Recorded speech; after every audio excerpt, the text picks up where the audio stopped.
The faint, almost imperceptible rustle of pages turning in the quiet of our dimly lit study, where the antique desk lamp cast a warm amber glow over the scattered papers and the worn leather armchair that had been my refuge for decades, was abruptly interrupted by the soft thud of Emma's journal slipping from her lap onto the hardwood floor as she dozed off in the adjacent reading nook. Its cover slightly ajar, revealing a glimpse of her elegant handwriting that I hadn't seen in years, a sight that stirred an unexpected pang of curiosity in my reflective mind.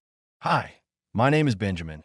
I'm 57 years old, and for the past 30 years, I've been married to Emma, sharing this cozy three-bedroom house in the leafy suburbs of Chicago, Illinois, where the tall oak trees outside our windows whisper with the wind, and I spend my days as a senior architect at a firm downtown, drafting blueprints for sustainable office buildings that rise like glass monoliths against the skyline, while she, a retired schoolteacher, fills her time with gardening and volunteer work at the local library, her emotionally closed nature often leaving our conversations polite but distant, like the space between us on the couch during evening news broadcasts. As I rose from my chair, the creak of the old wood echoing softly in the room, scented with the faint aroma of chamomile, tea cooling in my mug on the side table. I bent down to retrieve the journal, my fingers brushing against the textured leather cover embossed with faded gold initials. EH, a gift from our early marriage days. And in that moment, a fleeting shadow crossed my thoughts, wondering why she had taken to writing in it again after so many years of silence. Our everyday life had settled into a rhythm that felt both comforting and faintly melancholic, with mornings unfolding in the kitchen where sunlight filtered through the sheer curtains, casting dancing patterns on the granite countertops as I prepared breakfast, the sizzle of bacon in the cast-iron skillet filling the air with savory warmth and a hint of smokiness that mingled with the fresh brew of coffee percolating in the machine. Its gurgling sounds a familiar prelude to the day, while Emma would emerge from the bedroom in her soft robe, her hair neatly pinned back, offering a brief nod and a murmur of thanks as she took her seat at the table, her eyes distant as she sipped her tea, the steam rising in delicate curls that obscured her expression slightly, reminding me of the emotional distance that had grown between us over time, like the gradual fading of colors in the family photos lining the hallway walls. Images of our two grown children, now scattered across the country, from holidays long past.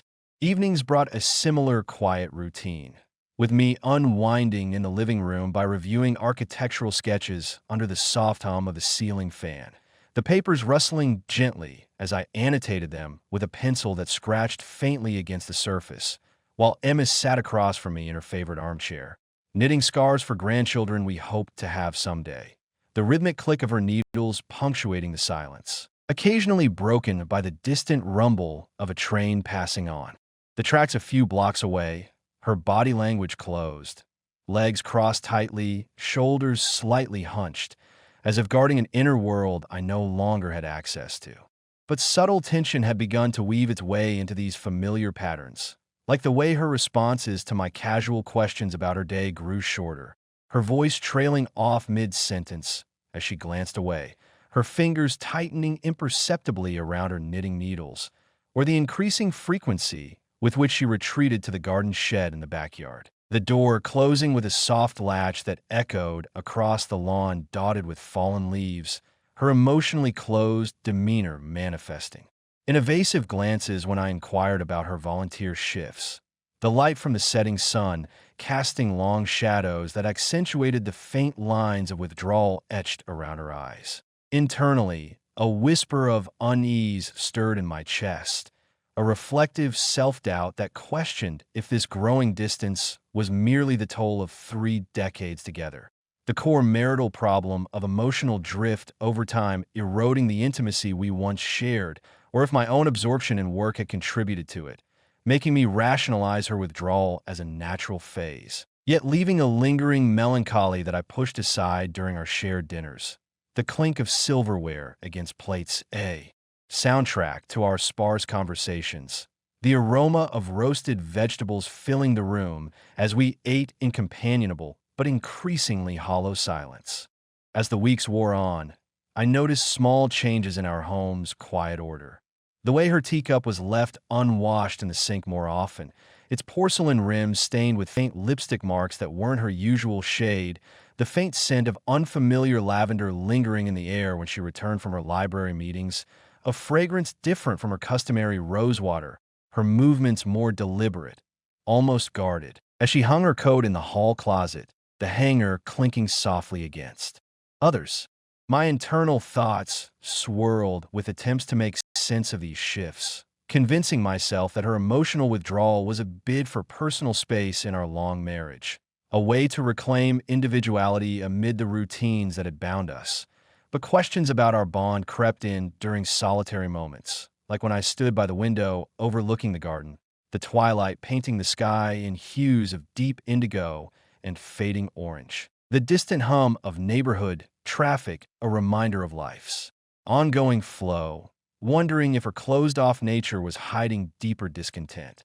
The hook came that rainy afternoon, as droplets pattered against the glass panes like hesitant fingers, when I overheard her murmuring into the phone from the kitchen, her voice low and intimate, ending the call with a soft sigh as I approached, leaving me with a reflective sense that something unspoken was amiss, a subtle rift in our shared life that I couldn't yet articulate, but felt echoing in the quiet spaces between us. Benjamin's initial reflective state begins to fracture with the accidental discovery of Emma's journal and her subtle emotional withdrawal, marking the onset of suspicion in their 30-year marriage. Psychologically, this reflects the theme of trust erosion in long-term relationships, where emotional distance creates a breeding ground for relational drift, often dismissed as aging or routine. Emotionally, Benjamin's rationalizations arise from denial, a defense mechanism to shield against the pain of potential disconnection, preserving the illusion of stability. Interpersonally, Emma's closed body language and evasive behaviors signal passive detachment, widening the emotional gap. The first warning sign was already here, as many partners overlook such cues, assuming they are benign changes. Consequences include gradual isolation, but this sparks personal growth, urging Benjamin to question assumptions and cultivate self-awareness. At what point could the drift have been addressed? Did he ignore the signs, or were they too subtle? Emma's car, pulling into the driveway, well past the hour when the streetlights flickered on, their yellow glow piercing the misty evening fog that had settled over our Chicago suburb like a shroud, startled me from the reflective doze I had fallen into while reading an old novel in the living room. The clock on the mantel ticking relentlessly toward 11:47 p.m. The sound of her engine cutting off with a hesitant sputter that amplified the growing emotional distance I had been sensing in our 30-year marriage.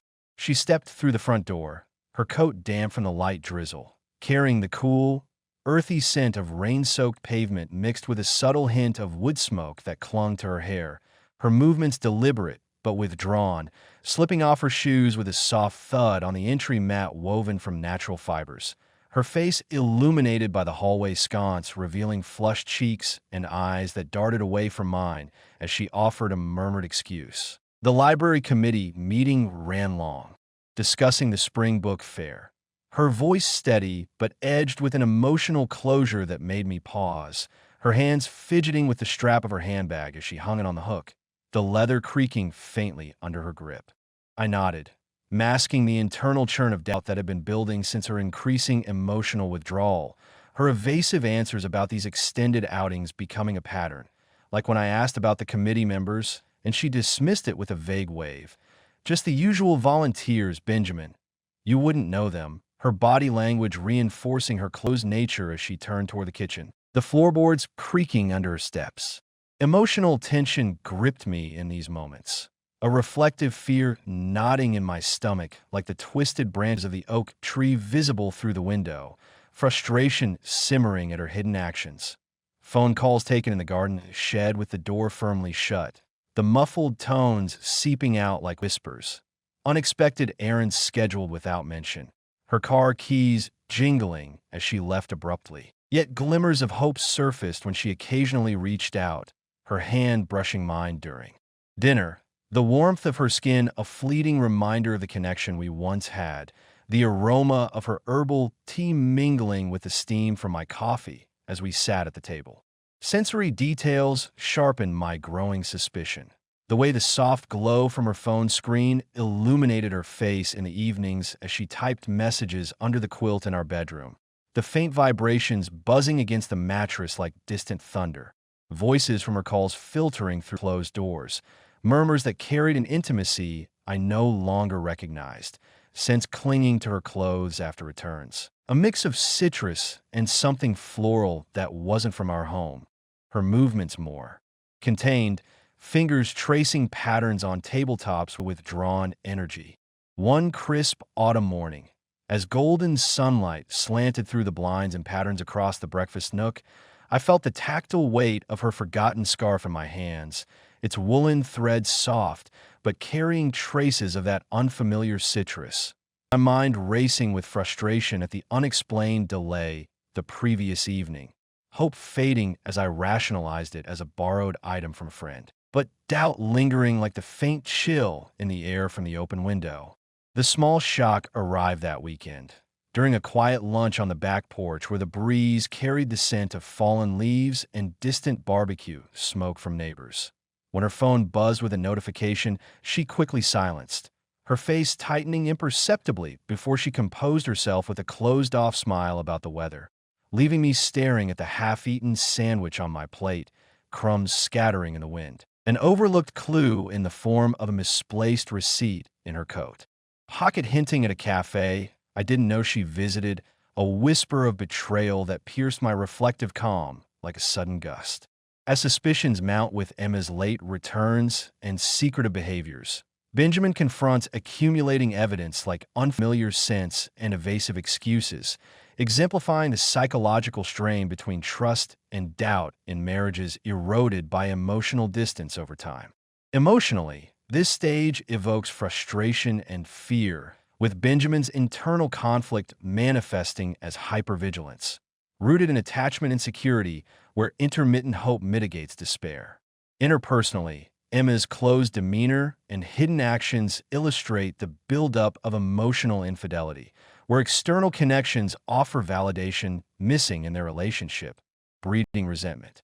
A typical mistake is to think that this is just a phase, as denial extends interpersonal damage and postpones necessary dialogue. Consequences encompass deepened mistrust and relational fractures, yet fosters personal growth for Benjamin, evolving from passive reflection to proactive scrutiny, enhancing resilience through ethical contemplation on privacy versus honesty. Was she seeking companionship or escape? Did his introspection contribute to the drift? Would forgiveness be possible here? The unexpected glimpse of Emma's journal peeking from beneath a stack of books on her nightstand, its leather cover slightly worn at the edges as if handled frequently in secret, caught my eye in the soft morning light filtering through the bedroom curtains, the timestamp of her last entry aligning with a night she claimed to have spent reading alone when I was away on a work trip, sending a jolt of reflective suspicion through me as I stood there, the air heavy with the scent of her rosewater, lotion lingering on the bedsheets. Internal monologue flooded my thoughts, trust warring with doubt as I grappled with the moral dilemmas of invading her privacy. Was it justified to peek into her emotionally closed world, or a betrayal of the 30 years we'd built, eroded by this core distance? Emotional conflict tightening my chest like the steam rising from my cooling coffee downstairs, the bitter taste now mirroring my unease.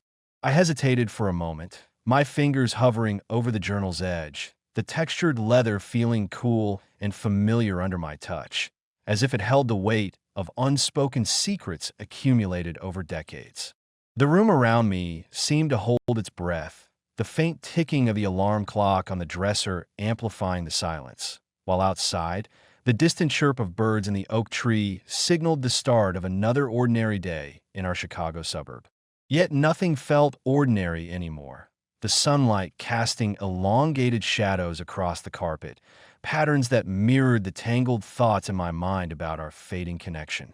I finally lifted the journal gently, its pages whispering as they shifted, and placed it back momentarily, questioning if this act would shatter the fragile trust we had left. But curiosity, laced with a growing fear of the unknown, propelled me forward, my heartbeat quickening slightly, a rhythmic thump against my ribs that echoed my internal turmoil. I decided to wait until later that evening, when the house would be quieter, the dimming light outside providing a veil for my investigation.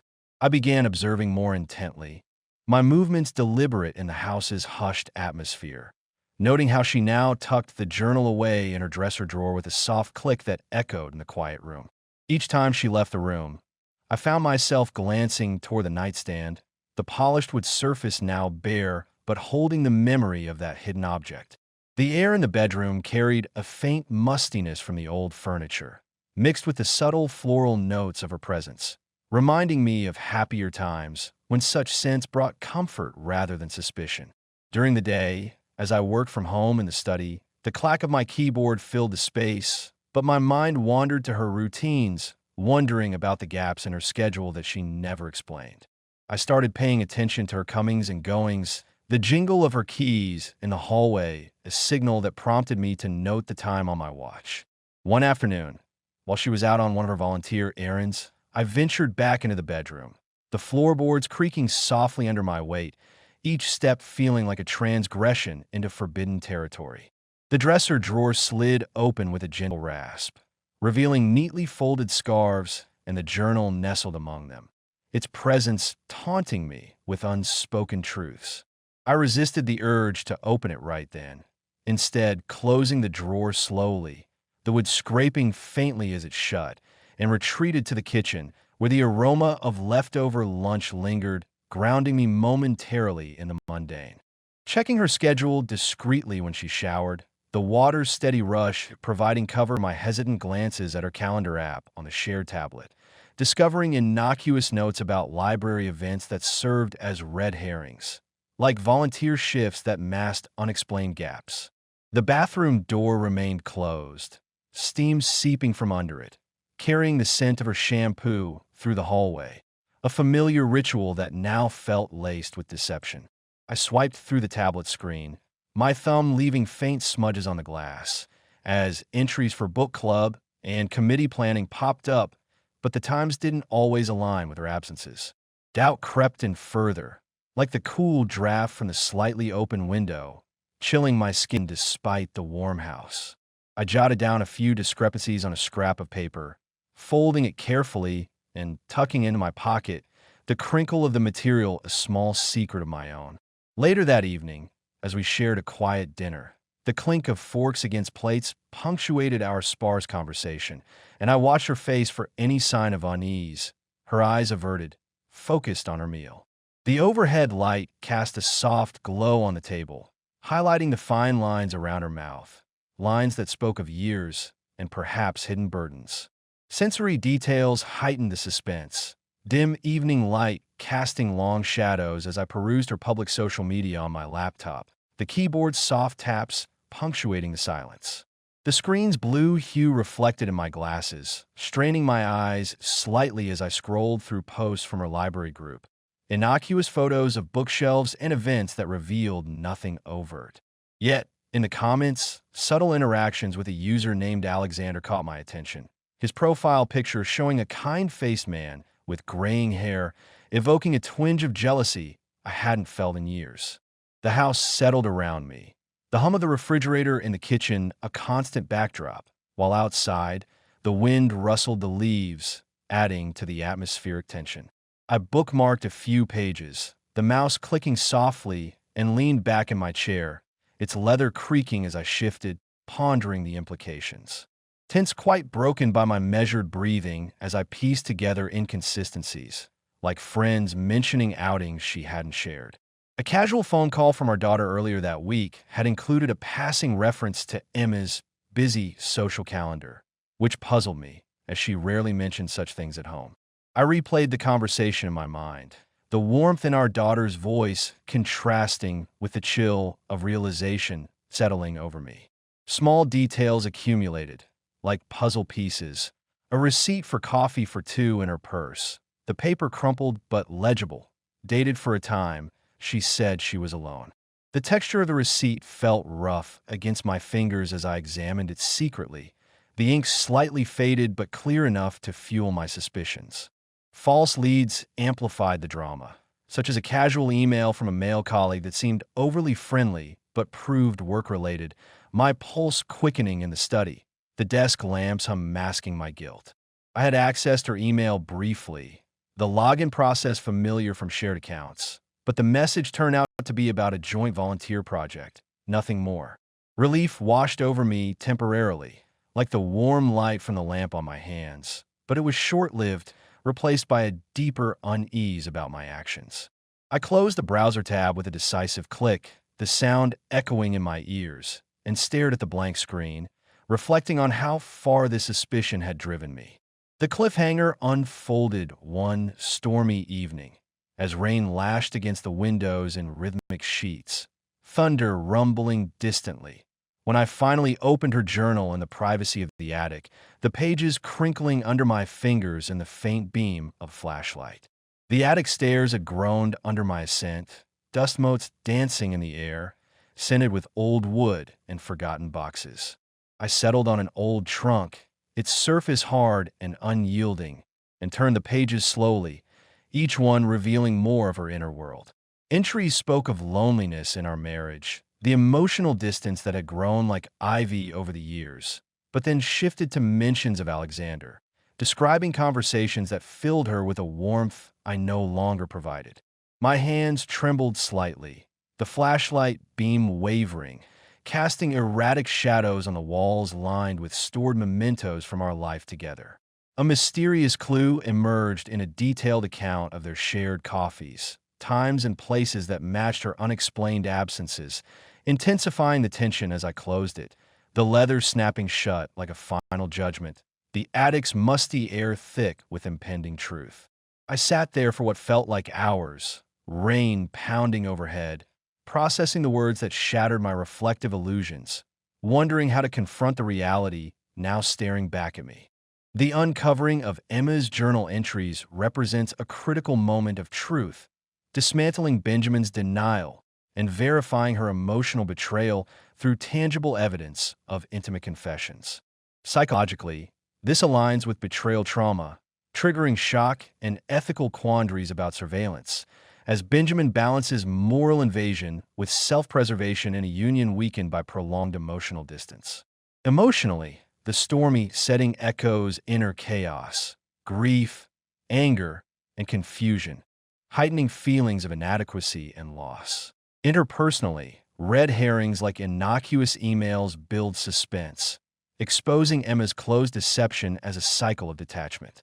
Many people choose to remain silent at this point, and in vain, as avoidance intensifies wounds and denies resolution. Consequences involve the utter breakdown of trust, precipitating relational collapse.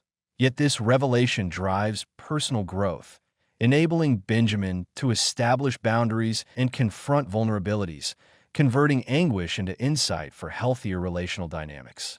Is this emotional infidelity or a symptom of mutual neglect? What stings more, the secrets or the lies? Would knowing sooner have changed anything? Flipping through the pages of Emma's journal in the dim glow of the bedside lamp, its yellow light casting flickering shadows on the walls lined with faded vacation photos from our younger days, I uncovered passages detailing stolen moments with Alexander. The words, "His understanding fills the voids you've left," burning into my reflective mind like the distant wail of a train horn piercing the night, propelling me into confrontation as she entered the bedroom, her emotionally closed expression shifting to surprise at my stricken face. The air in the room grew heavy, scented with the faint lavender from a nearby candle, its flame dancing erratically as a draft slipped through the cracked window. I stood there, journal in hand, my grip tightening on its cover, the leather warming under my palm from the intensity of my hold. Emma paused in the doorway, her hand still on the knob, the metal cool against her skin, her eyes scanning my face for clues before settling on the open pages. A silence stretched between us, broken only by the soft hum of the ceiling fan overhead, its blades slicing the air in rhythmic whooshes that mirrored my racing thoughts. High emotional intensity surged as I held up the journal, my voice quivering with a mix of despair and quiet anger. Emma, who is Alexander? And what do these entries mean about your voids and secret meetings?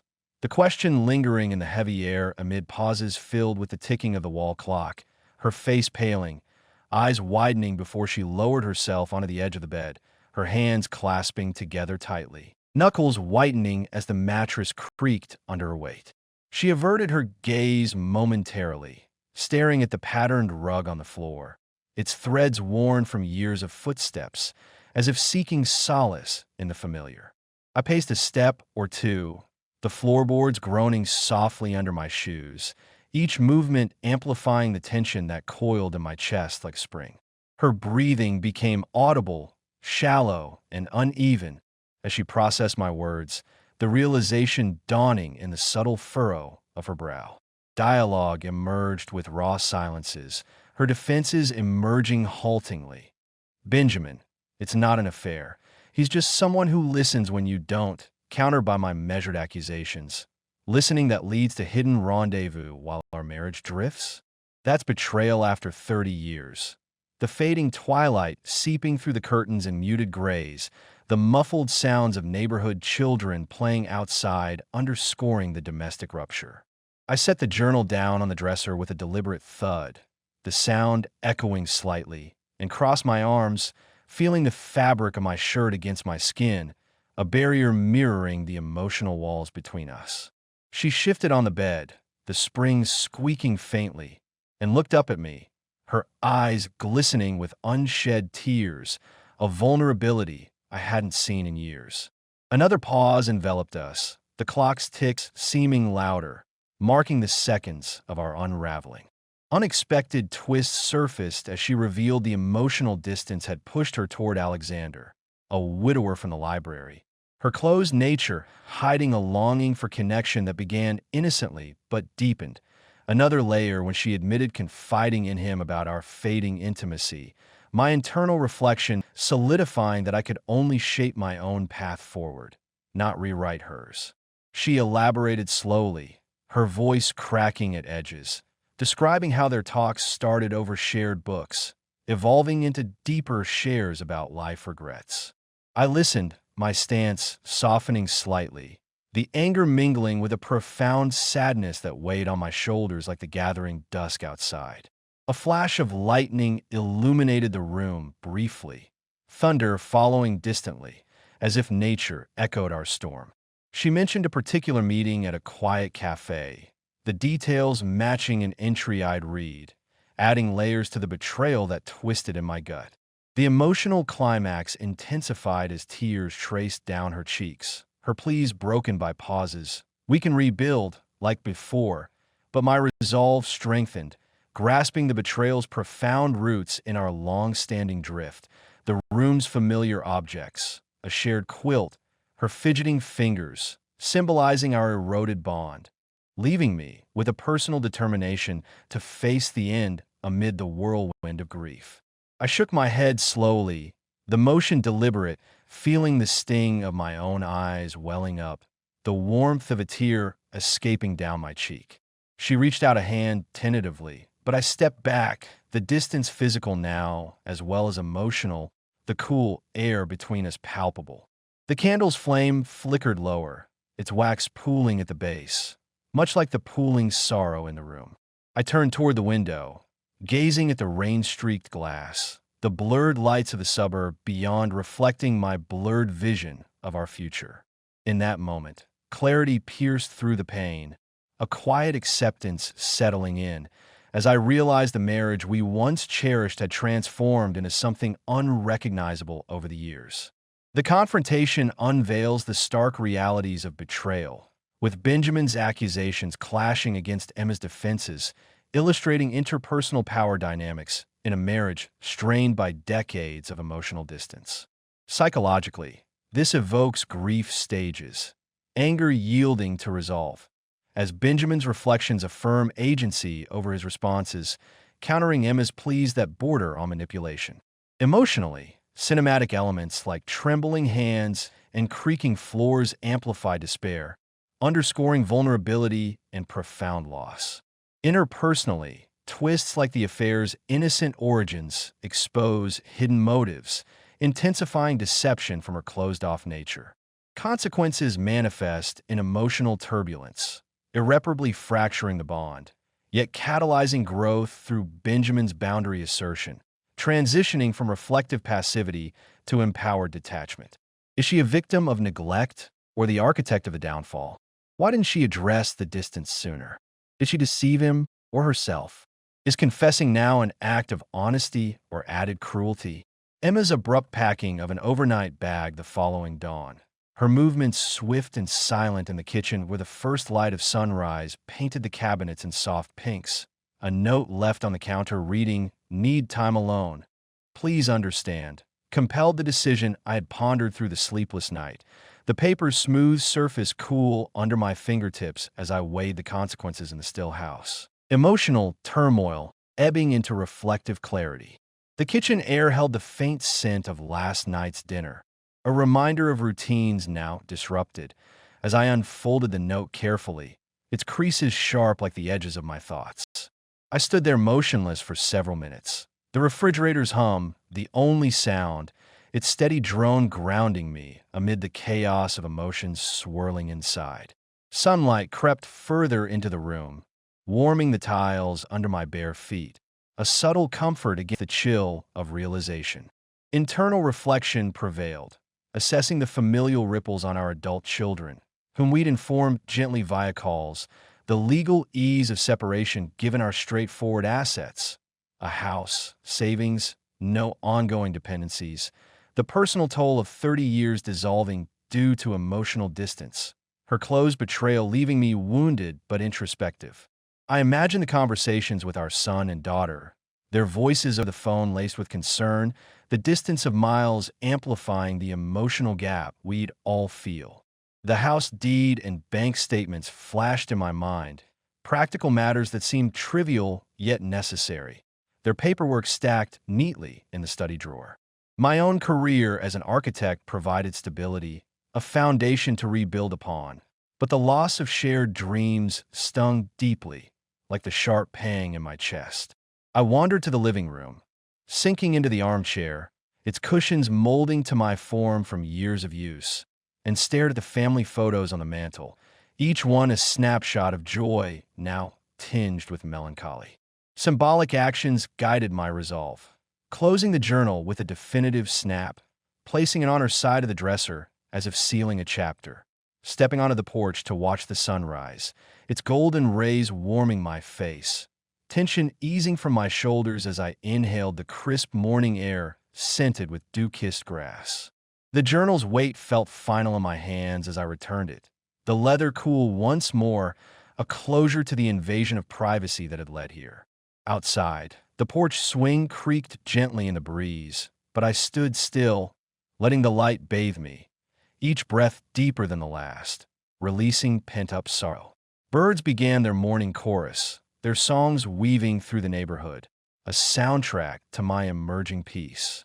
Sensory details anchored me, the wooden railing smooth under my palms, a steady heartbeat grounding my thoughts, mental fog lifting like the mist over the lawn.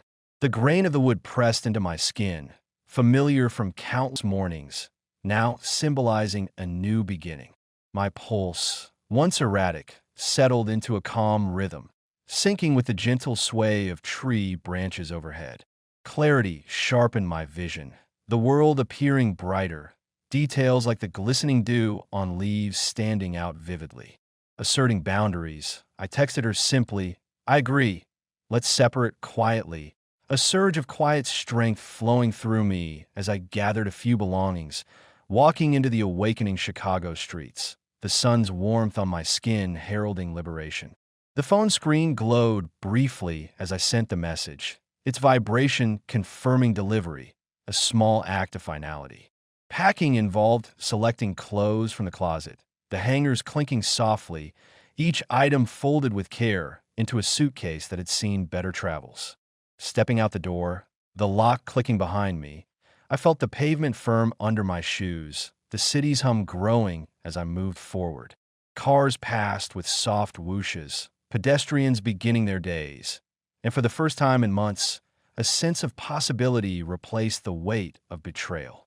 Emma's sudden departure via note precipitates Benjamin's choice for a silent separation, encapsulating the repercussions of betrayal while evaluating emotional, familial, and personal fallout from their entrenched emotional distance. Psychologically, this stage embodies post-traumatic growth, with dominant internal reflection allowing Benjamin to navigate grief through symbolic gestures like door closing, promoting clarity and self-efficacy. Emotionally, the shift from turmoil to serenity, relaxing muscles, steadying heartbeat, indicates adaptive detachment, balancing solitude with emerging liberation. Interpersonally, sparse dialogue enforces boundaries, averting manipulation and granting mutual space. Consequences yield immediate isolation but avert prolonged resentment, fostering long-term freedom. This propels profound personal growth as Benjamin reorients priorities toward independence and resilience, perceiving the dissolution not as defeat but as empowerment. Can her withdrawal be rationalized? Is this a sign of weakness or deliberate choice? Who bears greater responsibility? What would you decide in his shoes? The first solitary walk along the Lake Michigan shoreline at dawn, the cool sand shifting under my feet as waves lapped rhythmically against the shore, their salty tang mingling with the fresh breeze that carried hints of distant coffee from nearby vendors, shocked me with a profound sense of unencumbered peace. Realizing 6 months after our silent separation that life beyond betrayal offered horizons I hadn't envisioned in my reflective years. The water's gentle roar filled my ears, a soothing constant that drowned out lingering doubts, while the horizon stretched endlessly, painted in hues of pink and gold by the rising sun. Seagulls cried overhead, their wings slicing the air, adding to the symphony of renewal that enveloped me. I paused to pick up a smooth pebble, its surface cool and rounded from years of tumbling, a tactile reminder of time's healing power. Independent routines took shape in my new downtown apartment. Mornings beginning with yoga on the balcony overlooking the bustling city, the sun's rays warming my skin amid the chirps of urban birds. Hobbies like sketching architectural inspirations in parks, the pencil scratch on paper a satisfying echo of creativity. Friendships rekindled over dinners with old colleagues, laughter resonating in cozy restaurants. The balcony's metal railing felt sturdy under my hands during stretches, the city's skyline a canvas for my poses, each breath syncing with the distant traffic hum. Sketching sessions in the park involved the rustle of leaves around me, the scent of fresh grass invigorating as lines formed on the page, capturing buildings' elegance. Evenings with friends brought the clink of glasses, savory aromas of shared meals, conversations flowing freely without the shadow of past tensions. Reflection threaded through these experiences, lessons on emotional distances, subtle erosion of trust from Emma's closed confessions, consequences of overlooking drift in ignoring our core marital rift, personal growth in embracing my introspective nature. I pondered how small silences had accumulated like dust, unnoticed until they obscured everything, teaching me the value of open communication in any future connections. The betrayal's sting had faded, replaced by gratitude for the clarity it forced, a catalyst that reshaped my priorities towards self-fulfillment. Journaling became a ritual, the pen gliding across pages in my own notebook, words flowing as freely as the lake's waves.